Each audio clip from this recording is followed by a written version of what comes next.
Nama saya Junardi, pangkat saya Ibda. Saya sebagai Panit Reskrim Polsek Jatinegara. Ya, di sini saya jelasin dulu sedikit apa yang kami lakukan di sini. Jadi kami dari SMA 50 Jakarta. Di mana tuh? Di Cipinang Muara. SMA 50 Cipinang Muara. Oh ya, yang di pinggir kali ya? Iya. Ya. Yang sering pada tawuran. Saya udah sering di situ. Warganya maupun anak sekolah itu pada tawuran. Ya. Hanya jangan sekali-sekali melakukan tawuran. Apabila tawuran membawa sajam atau sebelum tawuran pada mabuk-mabukan membawa sajam ditangkap polisi, itu sudah tidak bisa dibantu. Tahan gitu ya. Ya. Ya, jadi saya jelasin sedikit dulu. Jadi sekolah kita tuh ada proyek namanya proyek sekolah penggerak. Jadi mengusung tema namanya itu gaya hidup berkelanjutan. Di tema ini tuh kami kembangkan kembali dan kami lihat nih isu lingkungan sosial di sekitar kami. Di situ kita dapat tuh ada warga yang suka mabuk-mabukan sambil minum miras gitu di tengah malam nongkrong. Nah, di sini kita nanya orang-orang kayak gitu biasanya ada sanksi atau hukum pidana nggak sih yang melakukan hal-hal kayak gitu? Oh ya, apabila orang-orang yang pada mabuk-mabukan, terus dia mabuk-mabukan membuat resah masyarakat, ada laporan, itulah kita lakukan pembinaan. Selagi dia tidak melakukan tindak pidana, itu kita lakukan pembinaan. Apabila dia sudah melakukan pembinaan, melanggar tindak pidana, ya kita akan tindak dengan cara ya kita amankan. Dan apabila ada laporan polisi, ya kita, dia membuat resah, kan mabuk di luar sadar semua dia kan, dia melakukan mabuk terus membuat resah warga, ya itu akan kita tindak. Bagaimana cara dari polsek sendiri atau kepolisian sendiri itu nindak bapak-bapak atau anak muda yang suka mabuk? Jadi kan kalau anak muda kan bisa diserahin ke orang tua. Tapi kalau yang udah berumur itu bagaimana? Ya kita lakukan pembinaan.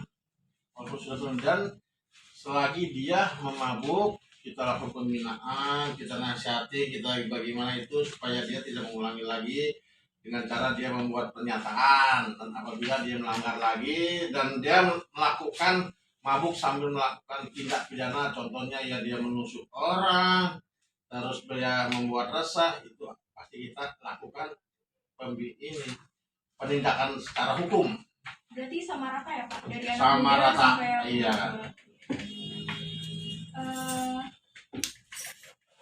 Kita kan udah tahu nih ada yang minum dan kita tahu jualan miras itu ilegal.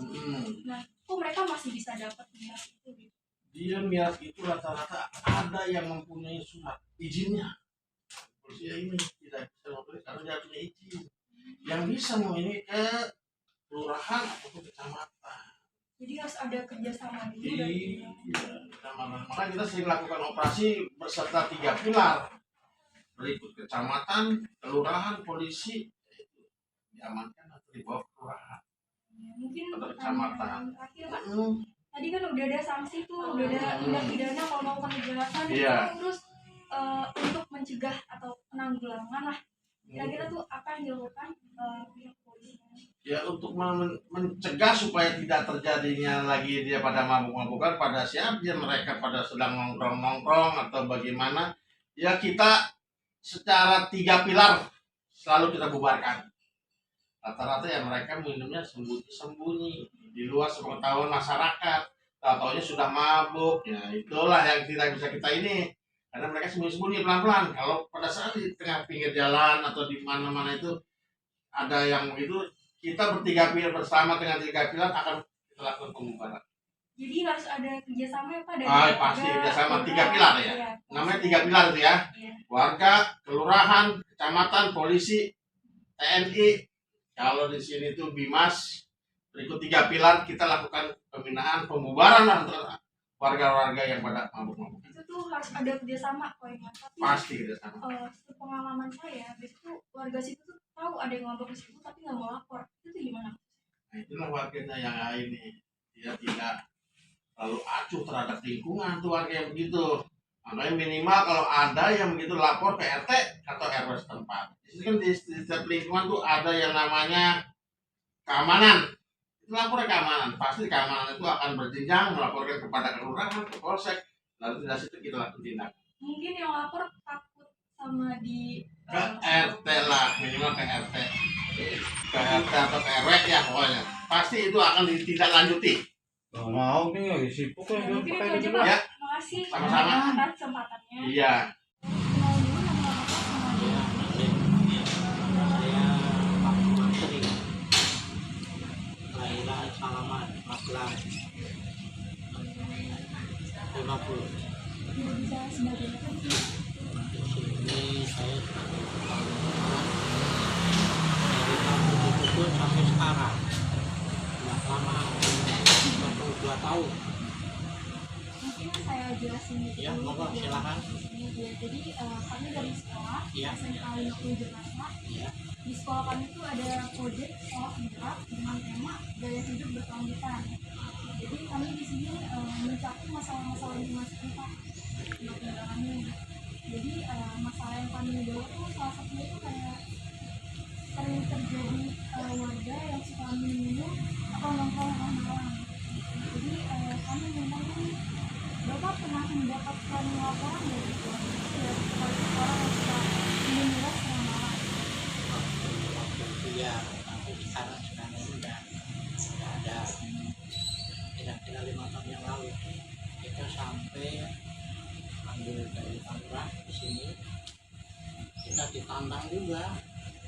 Saya maaf ya dulu ya Dek ya, dari sana 10 tahun yang lalu lama saya membanting itu botol aqua botol minuman di jalan di situ Pak Hanim, tahu kan, itu dipijang dulu, tapi sekarang udah enggak.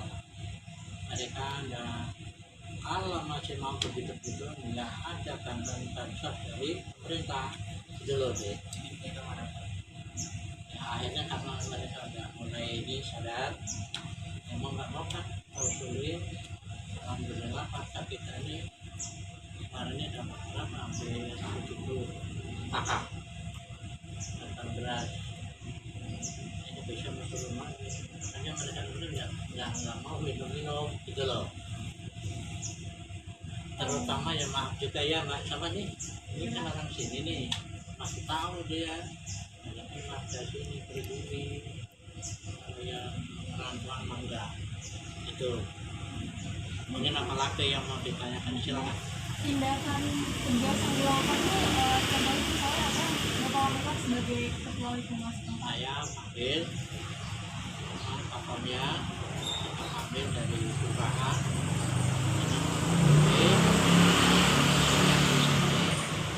ya jangan mengulang lagi kan, itu harapan kita. Kalau masih mengulang lagi, nanti bantuan sosial, bantuan dari pemerintah tidak akan dapat, nah gitu. Ya itu mereka itu. Alhamdulillah. Kalau pasti kan peminum itu tuh ada sumbernya ya, mereka belum minum. Itu kan tempat yang sumber mereka beli itu di mana juga. Iya kita ya, kalau sumbernya kan ada di sini. Sumbernya di mana kita belinya juga nggak tahu kan, dan rasanya kita awasin itu loh. Jadi mungkin pertanyaan Ya, monggo. terakhir mungkin ya, ada pencegahan nggak dari orang bersatu pada bahan lagi Kebetulan saya juga ada koordinasi dengan Polres. Jadi kita selalu kalau dalam apa istilahnya dulu ya, pelan-pelan ya. yang apa tadi?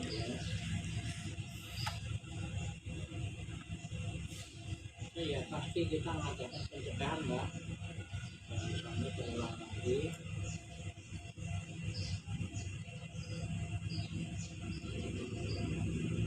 Nah ini saya koordinasi dengan Kapolres Jatinegara. Iya. Pokoknya 5 menit sampai sini mereka juga belajar. Ya alhamdulillah kita selalu berapa ini sekali ada berkunjung sini. Itu aja harapan kita. Alhamdulillah masyarakat sekarang tidak kayak dulu. Kalau saya juga kalau lama ini saya juga udah nggak mau jadi ketua lingkungan. Mereka yang lain nggak mau Mbak. Tapi Jadi sekarang alhamdulillah mereka pada nurut ya, kerja apa aja yang penting halal saya gituin, terus pemajukan lah. Ini untuk pengalaman kami juga bagi anak muda remaja. Itu di sini waktu taksi tahu kan? Ini siapa? Ini di sini dekat ini polisi. Habis saya juga nggak takut. Kalau laporin lebih dari Polda, habis di sini. Ini luar biasa, kita ini hadapan kita manusia. Tapi ya alhamdulillah akhirnya ini dibubarin kan.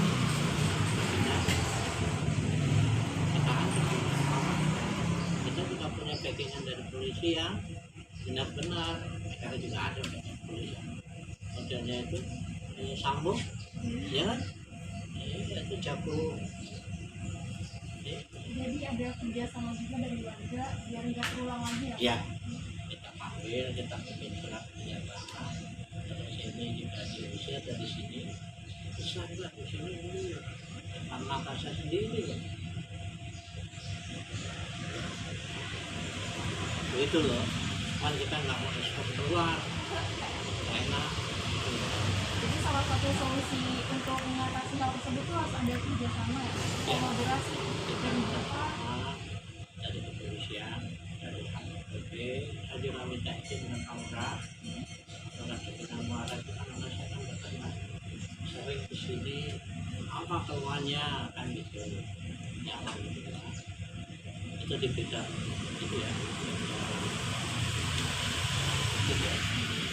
Kalau di bidang ini masalah jalan saja, ini kan alhamdulillah masuk barang itu sampai depan itu jalan raya ini aspal, alhamdulillah dibantu ya. Mungkin itu pengalaman saya. Jadi kita tuh ngadepin warga juga luar biasa. Mungkin itu aja dari kami Pak. Terima kasih atas Apalagi ya, ya silahkan. Bapak itu aja. Ya, Ya, siapa namanya dan sebagai apa? Saya Rahmat, saya sebagai penjaga toko sini atau punya toko. Oke. Jadi pertanyaan aja ya, bagaimana pendapat Bapak terhadap warga yang sering minum miras di lingkungan Bapak? Kalau miras itu paling karena tidak terlalu mengganggu ya. Tapi saat ini mereka minum mungkin beberapa aja di situ, tapi sampai saat ini belum pernah mengganggu. Nggak apa-apa sih, sebenarnya sih ya minum akan tepat waktu aja, jangan sampai lebih dari jam 10 malam gitu. Jadi ada batasnya? Ya ada batasnya lah, maunya ada batasnya, maunya, tapi ya kalau selama kamu sih jadi apa yang Bapak lakukan ketika dihadapi dengan kalau melakukan sih ya mungkin kita benci ya ke warga juga ya, jadi paling itu dulu guys sebentar baru pergi sudah jadi itu aja Bapak ya dari wawancara kita.